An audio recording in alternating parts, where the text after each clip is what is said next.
கரூர்ல காவல்துறை பந்தோபஸ்த் கொடுத்தது மொத்தமாக 606 பேர் அந்த அரசியல் கூட்டத்திற்கு காவல்துறை பாதுகாப்பு அளித்தார்கள் என்று சொல்லியிருக்கின்றார்.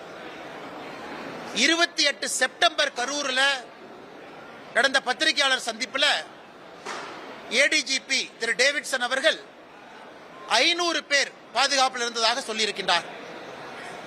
இன்று காவல்துறை ஒரு பத்திரிகையாளர் செய்தி குறிப்பு வெளியிட்டிருக்கிறாங்க. அதுல சம்பவ இடத்துல 350 பேர் இருப்பதாக சொல்லியிருக்கின்றார்கள். மிச்சம் 150 பேர் வேறு வேறு இடத்துல இருந்தாங்க.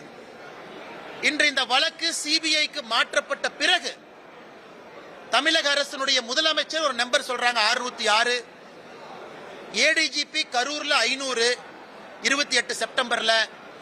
இன்னைக்கு வந்திருக்கக்கூடிய காவல்துறை செய்தி குறிப்பு சம்பந்தப்பட்ட இடத்துல பந்தோபஸ்த் என்பது 350. இதுல இருந்தே நமக்கு பல விஷயம் தெரியுது. நிகழ்ச்சி எல்லாம் நடந்து முடிந்து அப்பாவி பொதுமக்கள் எல்லாம் இறந்த பிறகு இன்னைக்கு வழக்கு சிபிஐக்கு போன பிறகு முன்னுக்கு முரணாக பல விஷயங்களை தமிழக அரசு அதுவும் குறிப்பாக சட்டப்பேரவையில் சொல்லிக் கொண்டிருக்கின்றார்கள்.